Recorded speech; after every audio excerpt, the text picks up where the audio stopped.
Welcome to the Slop Temple. We pray this video helps. Open Ryujinx and make sure you are running the latest stable build.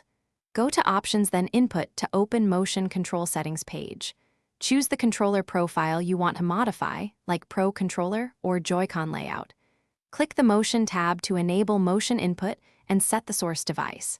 If using a gamepad, select its IMU or gyro name from the device list. Save the profile so changes persist across sessions. You can also import profiles shared by others to speed setup. Map motion axes to controller inputs by assigning pitch, yaw, and roll to sticks. Open Advanced Mapping and click the axis you want to bind, then move the controller. Calibrate the gyro by selecting Calibrate Gyro and following the on-screen rotation prompts slowly. Adjust sensitivity using scale and dead zone sliders until in-game movements feel natural and responsive. Test the mapping in a short gameplay session and refine sensitivity or axis inversion as needed.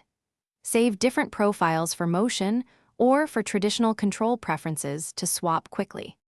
Test motion controls with a simple game that supports gyro input to verify behavior. If motion feels delayed, enable low latency mode or lower internal resolution to reduce CPU delay.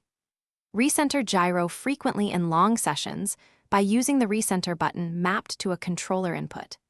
If drift occurs, run the built-in recalibration routine and avoid magnetic interference near the play area. Keep Ryujinx updated and back up working profiles to restore settings.